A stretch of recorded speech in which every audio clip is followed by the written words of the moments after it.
सुधार की प्रक्रिया समाज, सरकार और संगठन के विभिन्न स्तरों पर परिवर्तन का एक व्यवस्थित प्रयास है। इसका मुख्य उद्देश्य उन समस्याओं को पहचान कर उनका समाधान निकालना है जो विकास में बाधा डालती है। सुधार केवल किसी नीति या प्रणाली में बदलाव का नाम नहीं है, बल्कि यह एक सतत प्रक्रिया है जो समाज के हर व्यक्ति और क्षेत्र को प्रभावित करती है। सुधार की आवश्यकता। सुधार की आवश्यकता तब होती है जब कोई प्रणाली या प्रक्रिया अपनी वर्तमान स्थिति में प्रभावी तरीके से कार्य नहीं कर पा रही होती। समाज और सरकार में सुधार की प्रक्रिया सामाजिक, आर्थिक, राजनीतिक और पर्यावरणीय समस्याओं के समाधान के लिए आवश्यक होती है, जैसे कि भ्रष्टाचार, बेरोजगारी, शिक्षा की गुणवत्ता में कमी, स्वास्थ्य सेवाओं की अनुपलब्धता और पर्यावरणीय समस्याएं। सुधार की प्रक्रिया के चरण। सुधार की प्रक्रिया को प्रभावी ढंग से लागू करने के लिए इसे विभिन्न चरणों में विभाजित किया जा सकता है। 1. समस्या की पहचान। सुधार की प्रक्रिया का पहला चरण समस्या की सही पहचान करना है। यह चरण सबसे महत्वपूर्ण होता है क्योंकि समस्या की पहचान के बिना समाधान की दिशा में कोई ठोस कदम नहीं उठाया जा सकता। उदाहरण के लिए, अगर शिक्षा क्षेत्र में सुधार की आवश्यकता है, तो पहले यह जानना जरूरी है कि समस्या शिक्षकों की कमी है, बुनियादी ढांचे का अभाव है या पाठ्यक्रम अप्रासंगिक है। 2. उपायों का विश्लेषण और योजना बनाना। समस्या की पहचान के बाद अगले चरण में संभावित समाधान ढूंढने और उनकी प्रभावशीलता का विश्लेषण किया जाता है। इस चरण में विशेषज्ञों, नीति निर्माताओं और समाज के विभिन्न वर्गों की भागीदारी आवश्यक होती है।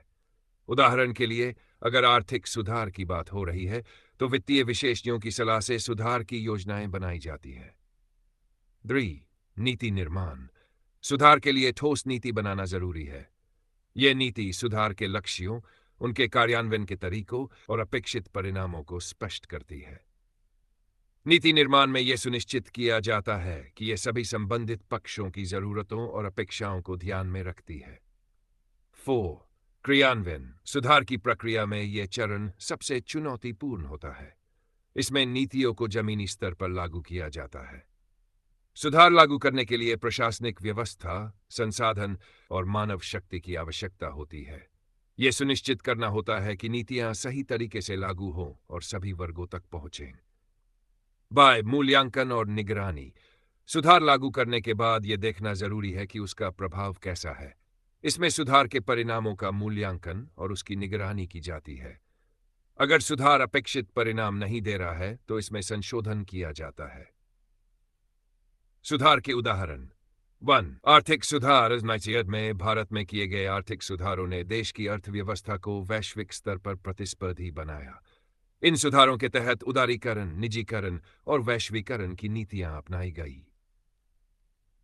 शैक्षिक सुधार। राष्ट्रीय शिक्षा नीति 2030 भारत में शिक्षा प्रणाली को और अधिक समावेशी और आधुनिक बनाने का एक बड़ा कदम है।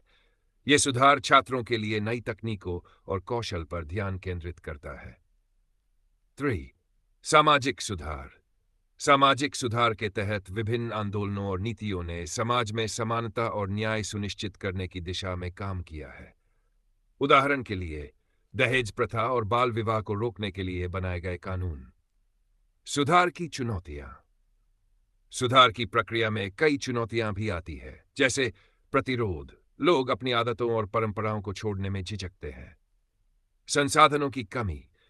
सुधार लागू करने के लिए आवश्यक वित्तीय और भौतिक संसाधनों की कमी। नीति में असंगति। कभी कभी नीतियां व्यवहारिक नहीं होती, जिससे सुधार की प्रक्रिया बाधित होती है। राजनीतिक इच्छा शक्ति का अभाव।